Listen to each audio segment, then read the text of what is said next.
Menjadi pemimpin itu tidak mudah. Saya katakan tidak mudah sebab yang dipimpin itu berbeda karakter satu sama lain.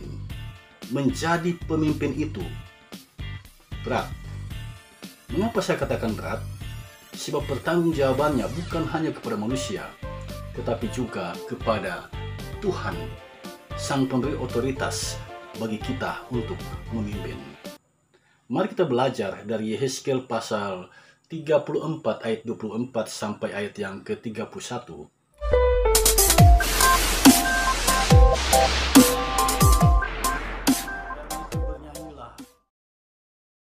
Saya akan membacakan bagi kita semua Yehezkiel pasal 34 ayat yang ke-24. Demikian bunyinya. Dan aku Tuhan akan menjadi Allah mereka, serta hambaku Daud menjadi raja di tengah-tengah mereka. Aku Tuhan yang mengatakannya. Kalimat ini diucapkan oleh Nabi Yehezkiel di tanah Babel. Tuhan yang menyuruh dia untuk menyampaikan firman ini. Allah memanggil dirinya menjadi seorang nabi pada usia 30 tahun.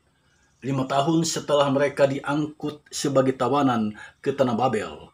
Sejak tahun 593 sampai 571 sebelum Masehi, Yehezkiel menjalankan tugasnya sebagai nabi. Ia tinggal di Tel Abib, dekat Sungai Kebar, di tanah Babel.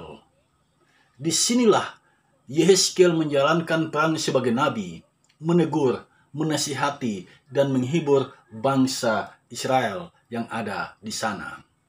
Sebelum menjadi nabi, Yehezkiel adalah seorang imam di tanah Yerusalem. Ayahnya bernama Buzi. Dibesarkan di Yerusalem dan diangkut sebagai tawanan ke Babel pada tahun 597 sebelum Masehi. Ketika Tuhan memanggilnya menjadi nabi, Tuhan menyebut Yehezkiel sebagai penjaga Israel. Mengapa sampai Tuhan menyebut dia penjaga Israel? Sebab Yehezkiel diberikan mandat untuk memberikan peringatan, untuk menjaga, untuk menyampaikan kebenaran firman Tuhan kepada bangsa Israel. Ancaman yang paling besar bagi umat Israel yang berada di Babel adalah agama Babel. Banyak orang Yehuda yang sudah tertarik dengan agama itu dan mengikuti ritual agama tersebut. Nabi mengecam mereka dan mengingatkan mereka agar segera bertobat, agar hukuman Tuhan tidak menimpa mereka lagi. Kalimat yang Yehezkiel ucapkan dalam Yehezkiel 34 ayat 24 itu menarik untuk kita telusuri. Sebab dalam kalimat ini ada hal yang butuh penjelasan. Yang pertama, mengapa Tuhan menegaskan di sini menjadi Allah Israel? Bukankah selama ini dia adalah Allah Israel? Lalu mengapa Tuhan menegaskan di sini, menegaskan ulang menjadi Allah mereka? Siapa sesungguhnya mereka yang dimaksudkan oleh Tuhan di sini? Itu yang pertama. Yang kedua, Tuhan menyebut Daud menjadi raja di tengah-tengah mereka. Nah, bukankah Daud telah meninggal dunia? Mengapa Tuhan menyebut di sini melalui Nabi Yehezkiel, dia menubuatkan akan hadir seorang raja yang bernama Daud? Dari keseluruhan pasal 34 kita membaca Tuhan melawan gembala yang jahat. Nah, siapakah gembala yang dimaksud?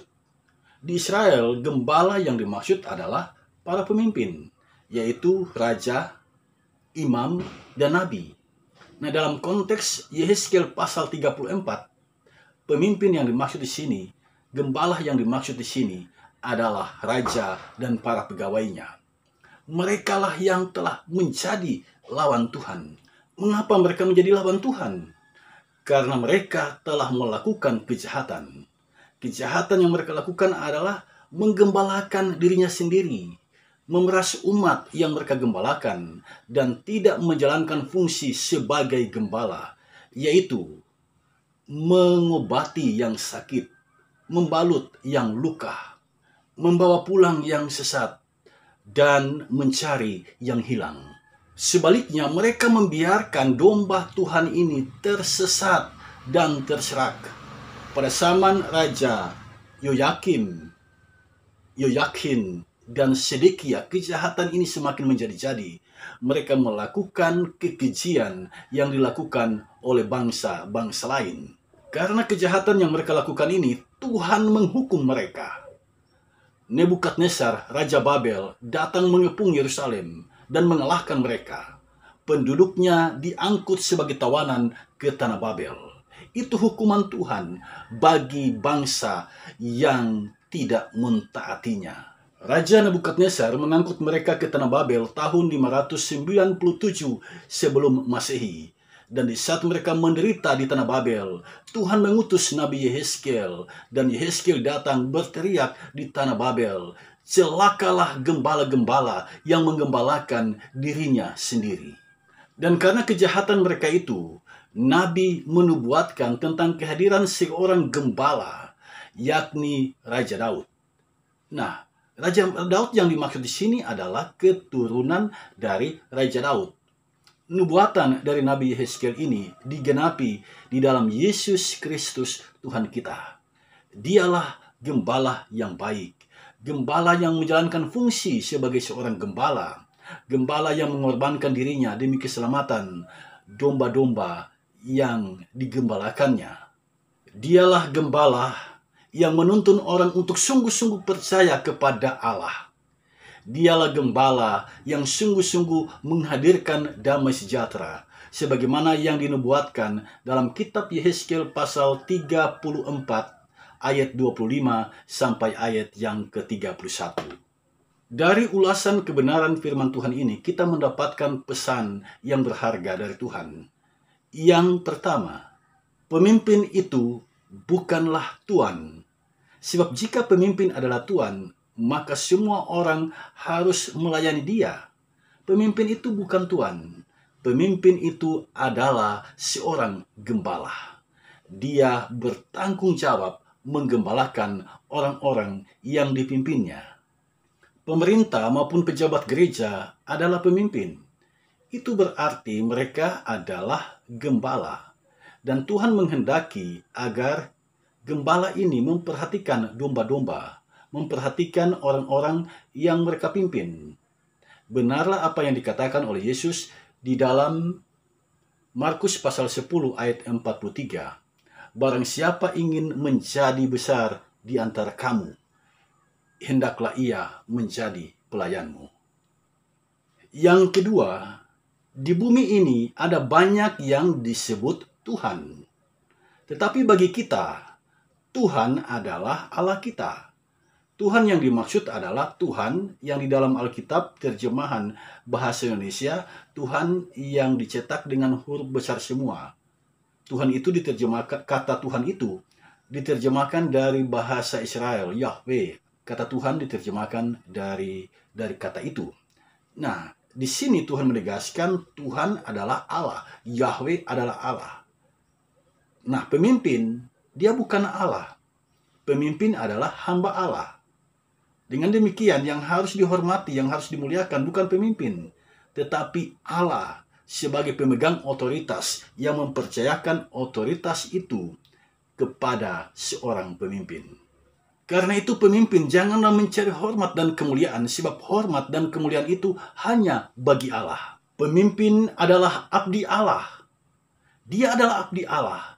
Dan jangan dia menjadi Allah bagi orang-orang yang dia pimpin. Yang ketiga, pemimpin yang tidak amanah, kepemimpinannya tidak akan bertahan lama. Belajarlah dari sejarah bangsa Israel. Raja-raja yang tidak amanah, kepemimpinannya tidak bertahan lama. Mengapa tidak bertahan lama? Dari kitab Yehezkiel pasal 34, kita menemukan jawabannya. Tuhan akan menarik otoritas kepemimpinan itu. Tuhan akan melepaskan orang-orang yang mereka pimpin. Dan Tuhan akan memberikannya kepada orang lain. Kesadaran ini penting bagi kita. Sehingga setiap ada kesempatan kita meluangkan waktu berdoa bagi para pemimpin kita. Yang keempat, berimanlah sungguh-sungguh kepada Yesus Kristus. Sebab dialah Sang Mesias, dialah pemimpin kita, dialah gembala yang baik yang dinubuatkan oleh Nabi Yehezkiel di dalam Yehezkiel pasal 34 ayat 23 sampai ayat yang ke-31. Di dalam tangan Yesus, fungsi gembala itu berjalan dengan baik. Yang sakit diobati, yang hilang dicari, yang sesat dibawa pulang, yang luka dibalut. Itulah fungsi gembala, dan fungsi itu berjalan baik di tangan Yesus. Saat Yesus bangkit dari kematiannya, dia mengucapkan salam ini, damai sejahtera bagi kamu. Itu berarti yang dinubuatkan oleh Nabi Yehezkiel menjadi kenyataan di dalam diri Yesus Kristus. Dan di saat dia naik ke sorga, sebelum dia naik ke sorga, dia mengucapkan kalimat, aku menyertai kamu senantiasa sampai akhir zaman. Yesus seorang gembala yang memberikan jaminan masa depan bagi umat gembalaannya. Jika Yesus menuntun kita sampai akhir zaman, memberikan jaminan menyertai kita sampai akhir zaman, berarti dia bukan hanya gembala, dia adalah Allah itu sendiri. Sebab tidak ada nabi yang berani memberikan jaminan, aku menyertai kamu senantiasa sampai akhir zaman. Tidak ada nabi yang seperti itu. Jadi jika Yesus memberikan jaminan itu, berarti dia bukan nabi, dia lebih dari nabi. Dia adalah Allah itu sendiri. Dalam Yohanes pasal 1 ayat 1, dia disebut firman. Pada mulanya adalah firman, firman itu bersama-sama dengan Allah, dan firman itu adalah Allah. Yesuslah Allah dan gembala kita. Dari Yesus kita belajar bagaimana menjadi gembala yang baik. Coba kita lihat Yohanes pasal 10 ayat 11. Di sana Yesus bersabda, akulah gembala yang baik. Gembala yang baik memberikan nyawanya bagi domba-dombanya. Yesus membuktikan ucapannya itu. Demi keselamatan manusia, Yesus mengorbankan dirinya di kayu salib. Dia mati demi keselamatan kita. Kutuk dosa ditimpakan kepadanya, sehingga kita beroleh keselamatan di dalam Dia dan hanya di dalam Dia. Inilah kasih seorang gembala yang sejati, gembala yang mengasihi domba-dombanya. Mari kita belajar kepada gembala yang agung ini, tetap di dalam kesadaran bahwa kehidupan kita ini ada di bawah kemahakuasaannya, dan kita senantiasa ada di bawah penggembalaan Yesus Tuhan kita.